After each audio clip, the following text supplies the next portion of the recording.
Hop! May pahayag na, no? May pahayag na ang mayor ng Davao.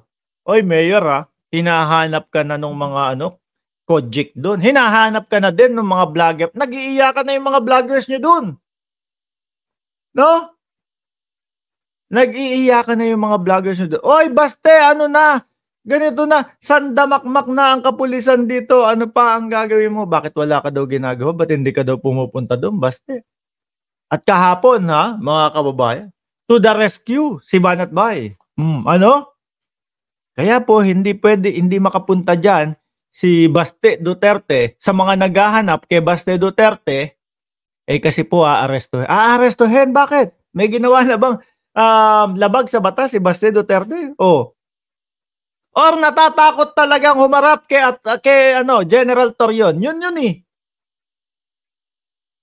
Ako mga kababayan, walang ibang dahilan kung bakit hindi pumupunta si Baste Duterte doon kung dahil po doon sa binitawan niyang salita na gusto niyang sampalin si General Torre, mga kababayan. Hindi kayang panindigan ho. O ngayon, eto, nagdadahilan yung mama. Nagdadahilan yung mama, mga kababayan. Pakinggan ho natin at panoorin natin dito sa balita. Sabi ni Geminiano Maure Jr., hoy Baste, hinihintay ka na ni General Torre. Sampalin mo. Correct. Yung mga DDS, natandaan nyo? Ang tapang ni Baste! Sabi ng mga DDS, ang tapang ni Baste. Ano ha? Papalag ka, Torre? Sabi ni Torre, di subukan mo. Baste, no comment na po. Si Baste. Yung mga vlogger tuloy, yung mga vlogger tuloy nila, hindi nila alam kung ano sasabihin. Nako, bakit hindi na sumagot si Baste Duterte? Wala na. Pakinggan na po natin ito ha, yung dahilan ni Baste kung bakit hindi makapunta. Hayag ng pagkabahala ang alkalde ng Davao City na si Mayor Sebastian Baste Duterte dahil sa nagpapatuloy na pagtaas ng tensyon sa lungsod, partikular na sa KOJC compound matapos ang girian sa pagitan ng mga miyembro ng Kingdom of Jesus Christ Group. At huwag kang mabahala, Baste, dahil natatakot ka para sa KOJC o aka Kojik, yung mga duguan yung mga kapulisan natin. May binabatong mga bote, may binabatong mga upuan. Mga Kojik yun ah. Di ba mga kababayan? Yun yung mas nakikita ho. Mga bossing, no? May nakita kayong lumaban ang kapulisan? Hindi ho. Binabanatan na sila, duguan na ho sila, pero mga bossing, wala pa din. No? Sobra. Yung maximum tolerance po, mga kababayan. Kaya nga sabi ng CHR? Ano sabi ng Commission on Human Rights? Na sinisigaw nyo? Sigawan sila. Sabi ng mga vlogger nila, nasa na ang Commission of Human Rights? Nasa na yung CHR? Magsilabas kayo ngayon dito. Di ba, binubus kanyo dati ang CHR, ang Commission on Human Rights, kay dating Pangulong Duterte. Di ba sinasabi nyo, naku, eto na naman ang CHR, ganito. Bakit hahanapin nyo ngayon? Ngayon mga kababayan, ano sabi ng Commission on Human Rights? Binalaan yung mga Kojik supporter na irespeto nyo yung kapulisan para hindi na dumanak yung kung ano man dyan. Traffic? May sinabi dito sa traffic si Mayor Baste Duterte ng Philippine National Police. Ayon sa alkalde, kinikilala naman niya ang pag-iimplementa ng warrant of arrest. Pero hindi niya sinusunod ng PNP ang maayos at legal na paghahain nito at gumagamit sila ng dahas laban sa mga inosenteng mamamayan ng Davao. Baste, saan mo nakuha yung balita na yun? Iba yata yung pinapanood mong balita. Kasi kami, ang napapanood namin, ang nakikita namin, yung mga KOJC ang inaaresto kasi nananakit. Mahilig ka kasi sa SMNI, Baste.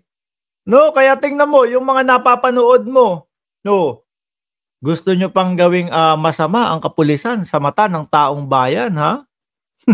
Sabi ni Faithy, itumba na yan. That's ka po, Lord. Sinabi pa nito na gustuhin man niyang makialam bilang alkalde ay hindi naman daw siya makikinig o hindi naman daw makikinig sa kanya ang mga pulis dahil sa PNP Chief at Commander-in-Chief lamang susunod ang mga ito. Correct. Tama ka naman dyan, Baste. Siyempre, bago naman po pumunta ang ating mga kapulisan dyan, mga bossing, inalam po nila ang mga legalidad. Inalam nila kung ano yung hindi nila pwedeng gawin at kung saan sila magiging legal lang po, mga kababayan. Kaya walang karapatang ipahinto ni Baste Duterte yan. Ang inaantay namin, Baste, yung binitawan mong salita kay General Torre, nasasampalin mo. Oh. Yun lang naman ang iniintay namin. Yung sasabihin na arestuhin ka, chika nyo na lang yun. No? Kunyari na lang yun. Pero ang totoo, hindi kayang gawin. Ang totoo, wala. Kumbaga, urong golteb. Atras golteb. Tuloy pa natin. Nanawagan din si Mayor Duterte sa KOJC member na gawin na mapayapang paraan ang kanilang mga pagpuprotesta para na rin sa kanilang kaligtasan at seguridad ng buong lungsod. Yung mga KOJC, nagsusunog pa ho ng mga gulong Isosuffocate yata yung mga sarili nila doon No? Hindi nyo ba alam, pag nalanghap nyo yung usok niyan, posibleng ikasama ng inyong kalusugan. Di ba? Ang daming gulong pinapasok doon sa KOJC, susunugin mga kababayan. Kaya naman, ang ating mga kapulisan, nag-spray ng fire extinguisher, mga bossing, yung puting usok, para patayin yun. Masama sa kalikasan. Masama sa kalusugan ng tao. Yun pala yung sinasabi ng mga Kojik na tinirgas daw ho sila, mga kababayan. tinirgas daw ho sila. Sabi ni Ma'am Lorelai Diesener, patawa ka, Baste. Buti alam mo, di ka pwedeng makialam sa PNP. May warrant of arrest na dala ang totoo ho. Legal lahat ng ginagawa ng ating kapulisan Mamaya i-explain ko sa inyo bakit 2,000 ang kapulisan dyan. Bakit hanggang ngayon po nandiyan pa din sila. I-explain po natin yan, mga kababayan, pagkatapos nito. Sa huli, kinwestiyon ng alkalde na ang di-otorisadong pag-okupa ng mga pulis at pananatili ng mga ito sa KOJC compound na nakaaabala na umano sa mga motorista at sa publiko. Yung mga sino ho ang humarang, mga kababayan, doon sa kalsada, doon sa KOJC? Di ho ba yung etong mga Kojik, mga bossing? Kaya nagkakanda traffic dyan. Sigaw pa nga nung isang vlogger, sige, perwisyoin na natin lahat.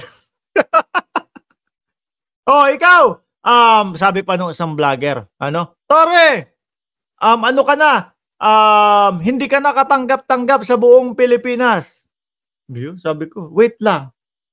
Baka dyan lang sa street nyo sa Davao. Persona non grata ka na. Sabi nung isang vlogger, buong Pilipinas daw po. Persona non grata.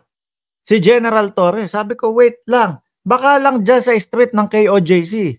Baka lang dyan sa loob. Ng Kojik compound. Persona non grata. Di ba, mga kababayan? Anong pinagsasasabi nitong mga hinayupak na to? Buong Pilipinas daw po. Samantalang nakikita natin, tingnan nyo, nagkalat sa Facebook, sumasaludo ho kay General Torre. Di ba, Ma'am Tina B? Di ba, sabi tuloy ni Shiro Kansaki, buong Pilipinas? Question mark? Patawa. Totoo. Sabi ni Jose Rosal, Digong, power. Galing sa mga Marcos loyalists, kaya wala na siyang power. Tuloy. Sila din ho, mga kababayan, yung dahilan kung bakit nagkanda-buhol-buhol ang traffic dyan. Dahil nung isang gabi, mga bossing, meron pa ho silang nalalaman, di ba, na sagala. Yung Mimol Malware, naalala nyo po, napaaga yung Mimol Malware. Oy, Sereno, Martos, kasama ka ba doon sa Mimol Malware? Dami nyo doon 800. Nasaan yung 8 million? Anak ng tinapa naman yan. pinapahiya nyo yung babaeng nagsabi na 8 million kaming pupunta. Doon daw po sa Malacanang. Wala yata kayong pamasahe. Kaya doon na lang sa labas ng Kojic. Pero yung bilang ninyo, ha? Yung bilang nyo. Malakas pa loob nyo na magsabi na pabababain ang presidente. Tapos gaganon lang kayo. Ano yun? Comedy? Galit na galit pa yung babae doon sa KOJC. Sabi ko kay Takero, sino yung nagsasalita na yan? Matandang Palmolive Girls. Sabi, matandang Palmolive Girl. Okay. Ano daw sabi? 8 million daw sila eh. Pupunta daw ho sila. Doon sa pupunta sila sa Malacanang. Yung pala hanggang Kojic lang po ang pamasahe. Mga kababayan. Di ho ba? Anong mga pinagsasasabi nyo dyan na 8 million kayo? People power o mimol power? Huwag nyo nang gayahin. Yung mga kakamping, hindi nyo kaya yun. Unti na lang kayo. Basketball court, hindi nyo mapuno. Half court na lang, hindi nyo pa mapuno. Di ba? Mga kababayan, tas ang lakas ng mga loob. Magsabi na magmimimol power daw sila. Sabi ni Brian, Mandalorian, baka 8 minions. Baka ganun niya ho. Sabi ni Ma'am Edna Constantino, mabuhay PBBM. Diba? Baka wala kayong pamasahe. No? Kaya dyan na lang sa Kojic. Kung nandyan kayo, nandyan na kayo ha? Kakaunti pa kayo. Paano pa kaya doon sa Maynila? Sige nga, pumunta nga kayo doon sa nang makita namin kung gaano talaga kayo karami. Pumunta nga kayo doon sa Menjola. Tingnan namin kung mapuno ninyo talaga. Baka wala naman. Birhel Valencia, Boss Mark, ito si Bisdak, nag-rally sila na gusto patalsikin si BBM. Dapat kasuhan ito. Bahala sila dyan. Basta tayo nandito, nagbablog, ibinablog natin yung mga kalokohan nilang ginagawa doon. Yung mga pagiging komedyante ho nila. Kagaya na lang ho nito, mga